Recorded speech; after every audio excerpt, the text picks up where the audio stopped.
Dia klik saja situ, kita boleh terus susun hantar iklan untuk dia isi borang. Faham tak? Maknanya klik saja, dia akan terus, kita akan dapat terhantar iklan kepada dia isi borang. Anda ada masalah aircon, letaklah 10 iklan. Anda ada masalah aircon bas anda selalu berbau, aircon bas anda selalu bocor, aircon bas tidak sejuk, musim panas, jaga keselamatan pengguna anda. Pak 10 bas. Kami pakar dalam menyelesaikan masalah aircon bas ataupun lori. Pak isi borang. Settle. Sebab tu dia akhirnya paling powerful adalah website. Okay. Worst case scenario, kita buat konten TikTok, kita buat konten Facebook, kita buat konten di media sosial, yang lain-lain lah, YouTube. Worst case scenario adalah musuh-musuh ataupun kita salah post konten, akaun kita kena ban. Kita tak ada website. Mana klien kita nak pergi?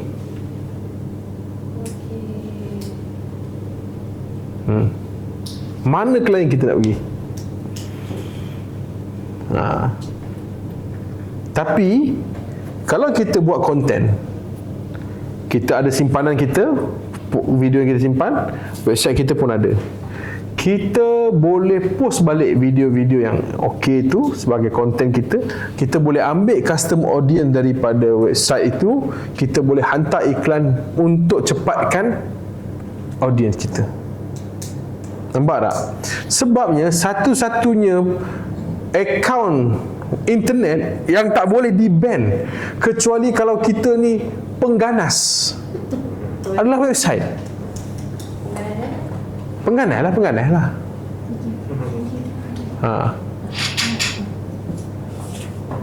Jadi kita kena susun balik benda-benda tu.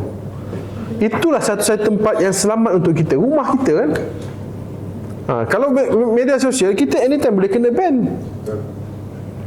Banyak kan kes influencer kan. Oh, akaun saya dah hilang. Saya ini akaun kedua saya. Nah, macam siput naik. Cek. Sebab dia naik dulu masa Covid. Orang tak ada buat apa, 8 jam tengok internet. Zaman sekarang mana ada orang kerja siang malam. Ya Allah, kata jadi aku ni, bila ni mabuk ke apa? Jadi kata okey, tak apa. Ya Allah, mancung pula ni kan. Okey, baik. Jadi isu dia kat sini, kita dah ada rumah ke belum? Rumah tu semak ke tidak? Bersawang ke? Dijaga ke tidak? Digunakan ke tidak? Sebabnya kita nak gunakan untuk jadi kita punya the only platform yang reliable. Okay? Customer, kalau dia marah, dia akan cari tempat untuk luah perasaan. Betul tak? Kalau dia tak jumpa tempat untuk luah perasaan, dia akan luah kat mana? Facebook. Exactly. Kebanyakan masa company-company yang orang luahkan perasaan tu, sebab kebanyakan masa dia punya saluran aduan tu tak menyelesaikan masalah orang tu. Sebab tu dia pergi ke Facebook. Polisi kami senang saja. Apa saja customer nak bagi, ialah malah layan. Nak refund ambil, nak ini buat dah. Sebab tak baloi nak habiskan masa kita nak fikir pasal ni apa, mampu dah kau. Baik, tapi kalau macam contoh you all dah buat kerja dan sebagainya, itu lain cerita lah. Tapi kalau dalam kami bagian sendiri, kami buat macam tu. Sebab tak nak pening kepala, malas. Jadi kalau kata ada website, kita boleh salurkan untuk masalah ni sekian kat sini. Lepas tu ada macam-macam cara, ada macam-macam lagi lah boleh buat kat website ni. Setiap kali kita ada promo baru kan, kita boleh buat landing page baru kat situ. Tak kacau. Kemudian dia boleh jadi sebagai kita punya online profile. Kifa Group, siapa bos, siapa chairman, siapa ni. Lepas tu kita boleh publish lagi kita punya report, audited report kita. Pun bayangkan, contohlah kan, Asia puan buat website elok-elok. Asia nak cari company untuk shuttle bus, kira-kira A2 tu contohnya, ataupun Malaysia Airport nak cari. Dia buka website, oh baguslah, setahun berapa belas juta, lepas tu financial kuat, ada bas 80 100 biji, gini. Try contact. Benda-benda ni semua adalah perkara-perkara yang sangat jarang kita ambil berat. Sebab kita sibuk dengan operation. Itu je sebabnya. Bukan kita tak nak ambil berat, kita sibuk dengan operation. Okey? Baik. Jelas tak bab website ni? Okey. Expo ni saya rasa dah biasa masuk lah. Expo ke tak pernah masuk? Tak pernah masuk. Serius ni, serius. Hebat gila. Ini lain macam benda ni. Expo kita tak masuk. Mata fair tak masuk. Kita pergi mata fair ya. Untuk spy. Astaga.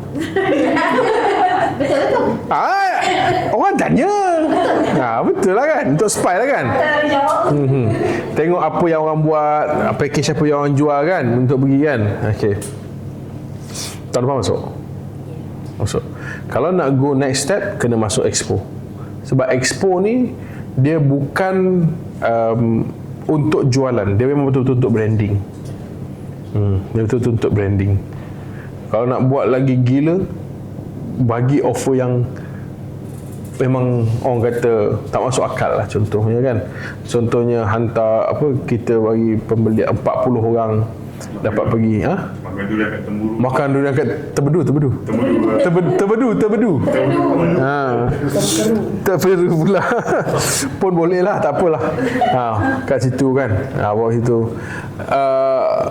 Bawa pergi Langkawi ke, bawa pergi Melancong ke, bawa pergi Thailand ke, apa ke, bawa benda tu bagi kau punya. Sebab tujuan dia tu bukannya untuk dapatkan jualan sangat pun. Tujuannya tu untuk dapatkan exposure. Tapi tengok balik kepada syarikat punya objektif. Adakah kita perlukan that kind of exposure? Kalau tak perlu, tak payah buat. Kalau dulu pergi expo untuk jadi spy, tahun depan pergi expo nak dapatkan 30 klien baru. Itu kita punya mindset. So susunlah berapa banyak orang pun nak di situ. Company travel kan, diorang tak ada bas. Diorang tak ada bas. Jadi pergi je tanya, Assalamualaikum bos, saya biasa kalau dulu saya buat kerja tu dulu, saya akan pergi ke Printing Expo. Printing Expo KLGP.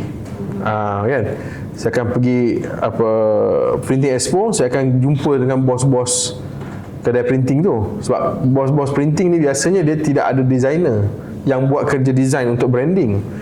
Jadi saya pergi jumpa dia, saya akan bawa setiap job-job branding yang dia orang bawa tu, saya akan buat. Sebab tu dulu saya ada 18 orang designer. Kan, sempatlah ada banyak ramai macam tu. Tapi pening dia lain lah. Sebab saya seorang je yang urus.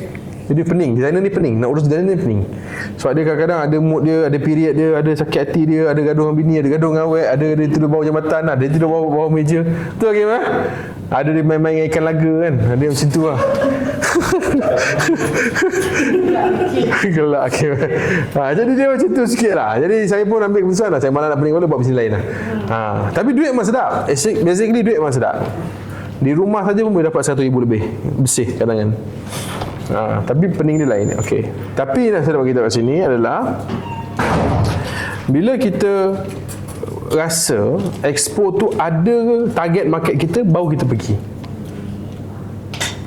Ataupun expo tu dia membuatkan kita ni visible kepada market, baru kita pergi. Kadang-kadang ada banyak expo kecil tau, yang mana ketua pengarah turun, jusa turun kan. Ini kita pergi expo yang macam ni, bukan expo yang besar-besar ni. Sebab kita target orang kerajaan kan, betul tak? So go that way. Contohnya kan, buka booth dekat hospital. Dia kan suka buka kan. Dia kan suka buka. Dia every Friday ikut. macam tourism every Friday ada dah. Setiap jabatan dia ada setiap hari dia punya. Pernah tak disusun untuk kerja-kerja tu? Tak pernah. Tahu kan maklumat tu? See? Kebetulan selalu dia yang tahu tu sebab kebetulan dia ada perusahaan di jabatan tu. Jadi maknanya kita dah ada banyak kenalan di setiap jabatan, betul tak? Kita minta jadual je, kita bukan bagi rasuah. Kita minta jadual je kan. Boleh tak saya dapatkan jadual apa event-event sepanjang tahun? Biasa dia orang dah ada takwim kan. Nama dia takwim. So minta takwim jabatan. Takwim jabatan apa Oh, kita pun tahu ada majlis persaraan lah sekian. Mana-mana ni lah. So bila sampai majlis persaraan dan sebagainya tu, kita bawa datanglah, tunjuklah muka, bagi hadiah sagwati ke pelak ke apa ke, jadilah kan, sebagai untuk tunjuk muka. Dan dia mesti ada satu orang. Kalau macam dalam kami punya apa nama industri ni, kami panggil dia pelacur lah. Dia bunyi dia ganas sikit lah, tapi dia macam pelacur lah. Kerja dia memang pergi melacur di setiap jabatan. Mencapap lah. Mencapap kan. Kerja dia yang itu. Jadi dia memang pergi ke sana. Mana dia yang tukang, dia yang asalkan ada apa-apa event, dia akan pergi. Dia akan pergi tunjuk muka. Dia akan pergi. Tapi dulu satu orang, sekarang kena banyak orang. Sebab kita dah mula kenal, kita dah ramai di jabatan, kita kena pergi ramai benda-benda ni. So ni kena susun puan, ni memang kena susun. Kita kena table out apa yang kita kena buat, kita kena susun satu persatu. Okay. So direct approach ni macam biasalah, ini memang you all dah pakar lah. Kan? Macam mana nak bagi lagi menarik?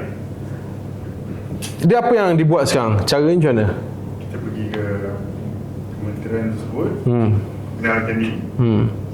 Lepas tu, itu je. Dia punya success rate? 80% 80% tinggi ya? 60-80%. Dia akan hantar juga kan. 60-80 okey, tinggi. Dia punya apa timeline dia lama? Dalam nak close untuk sampai proposal? Semua masa sebulan lah dia akan sampai proposal. Lead datang dari mana? Kita tak perlu proposal semua sebab kita bawa RM50,000. Direct nego terus lah. Direct award. Dia punya lead datang daripada mana? Mana tahu yang sini ada. Daripada kawan-kawan. Daripada kawan-kawan lah. Okey, jaga kawan-kawan lah. Jaga kawan-kawan. Itu je lah. Dia ada dua, jaga pegawai, jaga kawan-kawan. Ni off record lah ya. Jaga pegawai, kita ikut dia ke mana dia pergi. Sebab pegawai kerajaan ni dia jarang turun pangkat. Dia kalau pindah naik pangkat, dia jarang turun pangkat. Kalau turun pangkat teruk sangat lah tu dah. Kalau dia jarang turun pangkat.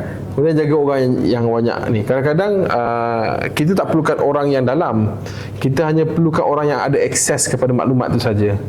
Akses maklumat ni maksudnya dia tahu kat mana nak pergi dan sebagainya. Itu saja yang kita kena jaga. Tapi direct approach ni pada saya tak ada apa-apa sangat yang spesifik atau tips yang pelik-pelik pun. Dia memang macam tu lah, bawa profile company. Itu semua biasa lah tu. Tapi direct approach ni macam saya cakap lah, direct approach dia tak boleh kita yang pandai saja. Macam tuan kan, tuan seorang pandai, tak boleh. Kalau kita 4 orang, 7-8 orang. 7-8 orang. At least. Macam kes puan kan, memang kena ramai yang pandai. Sebab pandai pergi direct approach lah. Pandai pergi direct approach. Melobi kena pandai, 7 orang. Tapi dia punya kerja tu dia hanya pandai buat appointment saja. Itu je kerja dia, sampai situ je. Itu kita yang pergi, ataupun kita kena pilih 2-3 orang yang memang close dengan kita, memang dengan kita. Dia tak sampai tahap dia buat proposal project, tak sampai tahap dia hantar documentation dan sebagainya. Sebab tu kena ambil orang tu kerja dengan kita. Kalau dia ni adalah freelancer, dia takkan bagi kita urusan dengan kaki dia. Kita ambil orang kerja. Dan orang bekerja ni kita kena bagi dia chance. Dia punya turnover rate akan tinggi tuan. Mungkin 3 bulan masuk dia berhenti, 3 bulan masuk dia berhenti. Sebab kadar sukses untuk projek tu dia bukannya tinggi mana pun kan, tapi dia kena buat banyak kerja, betul tak? Jadi turnover akan tinggi. Don't worry, memang itulah industrinya, memang itulah turnovernya. So kita perlukan orang untuk ketuk pintu je. Sampailah kita dapat 2-3 orang yang memang master benda tu, dia akan stick dengan kita. Tapi sepanjang proses tu mungkin 3-4 tahun kena buat benda tu lah. Kena sakit kepala ajar dia orang ni. Memanglah. Memang sakit lah kepala. Nak suruh dia orang pandai kan. Sama jugalah. Saya selalu cakap, staff baru masuk berapa bulan. Kau nak compare dengan kau yang dah bertahun-tahun dalam bidang ni, mana boleh. Tak sama. Tuan punya bahasa dengan pegawai, dia cakap A pun tuan dah boleh faham B, C, D. Kan? Member tu baru masuk, orang tu cakap A, dia proses lagi. Dia tak proses apa A, dia proses lagi apa ni. Dia tafsir dulu kan. Lepas tu kalau dia tak faham, dia pergi tanda kejap boleh. Telefon bos tadi cakap ni saya tak faham apa. Tak jawab apa. Dia haus lah. Kan? Haus lah kan? Anak saya tahun depan bulan 1 nak kahwin. Kita dah faham dah. Oh, Dewan mana Datuk? Dewan sini. Kita pun call Dewan. Datuk ni anak nak kahwin ni. Dewan, okey saya bayar. Kita dah faham dah game ni. Tapi budak baru tu. Tahniah Datuk. Tahniah dapat menantu. Datuk dah sebut. Yalah, dekat sini Dewan ni bulan 1. Ya. Dewan ni nama dia Dewan ni. Tahniah Datuk, bagus. Cantik Dewan tu Datuk ya. Sudah. Memang dah pening. Kau hantar siapa ni lah kan. Dia melayan pula. Kan? Datuk cakap, ingat tahun depan nak pergi haji. Alhamdulillah, semoga mabrur. Tak jadi. So dia memang kena. Ketika pergi dengan Kifah. Pergi Kifah pula. Kawan tu tunggu je kan. Wakil Datuk, alhamdulillah. Nanti kita tengok kau ada jadual yang kosong. Kalau kita kan jawab macam tu kan. Nanti tengok kau ada jadual kosong ke, Datuk boleh slot in ke, kita cuba masukkan lah. Kita boleh jawab macam tu kan. Dia tak ada. Alhamdulillah. Untung Datuk dah pergi gaji ya. Cilaka je budak. Tak faham bahasa kan. Tak jumpa lah. Maksudnya kat situ lah. Benda-benda direct approach ni dia kena ajar. Dia kena mentoring. Sometimes dia kadang-kadang dia approach ni orang yang tak biasa dia terus direct. Tak boleh. Kalau macam kita dah pengalaman, kita apa kita tengok macam dia dulu. Ya. Konteng dia dulu lah. Kena communication skill. Kadang-kadang bukan dia nak sangat pun, dia saja nak test kita je kadang-kadang. Kadang kalau kita cepat sangat melatah, kerana kita nak bagi apa-apa, nak tolong apa-apa, tu yang akan jadi dia punya turn off tu. Tadi customer pun dia ada yang jenis yang psycho sikit pun ada juga kan. Ya. Jenis psycho dari segi servis kita kan. Saya bab business service ni memang saya agak skeptikal sikit. Jadi saya akan banyak tanya soalan. Kebanyakan business provider dia akan rasa macam kita nak questioning dia tau. Tapi tak ada pun sebenarnya. Kita nak tanya, nak faham method apa dia pakai, cara macam mana dia buat apa semua kan. Kita nak faham. Kalau kita tak nak lah. Kalau kita nak, kita ambil lah. Kalau kita berhati. Tapi kebanyakan orang dia tak faham benda tu. Sebab negotiation skill dia tak bagus kan. Dia anggap semua tu adalah dia punya orang nak membodohkan dia ke something like that lah, macam tu lah. 3.5 dah. Okay. Baik. So masuk yang ketiga ni, reach. Okay, reach ni dia ada macam-macam istilah lah yang lain. Ya Allah, itu kata. Okay. Belajar banyak tadi. Agaknya lah kot. Belajar banyak. Tapi tak makan, saya cicah je kan. Cicah tu makan juga. Tak makan, saya cicah je. Cicah dengan bendi ni kan. Sedap je. Sedap buat tau. Boleh jadi. So hari tu kan arwah mak saya meninggal tu kan. Sepanjang hari tu saya makan ubat sinus. Sebab dia orang ni kumpul isap rokok kan. Saya punya hidung, ya Allah, kepala saya nyut-nyut gitu. Terpaksa makan ubat. Tak ada, dulu saya tak rasa sangat Aras Don ni. Mungkin sekarang dah tua-tua ni kan, dia cepat nak kena. Okey, rich ni dia ada beberapa istilah lah. Rich adalah rich lah. Kemudian dia ada, kita panggil dia eyeball. Kita ada panggil dia spillover.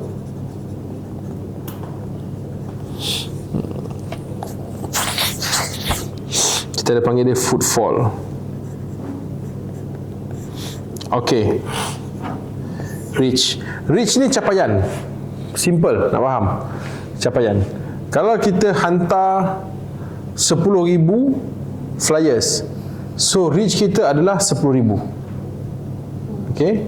Kalau kita hantar 20,000 flyers, reach kita adalah 20,000. Itu kalau kita buat reach lah. Maknanya dia punya comparison. Tapi bila kita sebut pasal eyeball, dia ada sedikit trick kat situ.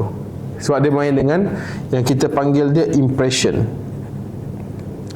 Dia boleh jadi reach kita 10,000, reach kita 10,000, eyeball kita 20,000. Kenapa boleh jadi macam ni? Sebab setiap 10k orang ni, setiap satu orang ni, dia dah dapat tengok kita punya iklan 2 kali. Ataupun iklan kita dah keluar kepada orang yang sama, impression dia sebanyak 2 kali. Faham tak maksudnya? 2 kali lah. 2 kali. 2 kali. Kalau katalah saya bagi tuan satu iklan, esok keluar satu iklan, dah kira impression 2. Impression. Eyeball.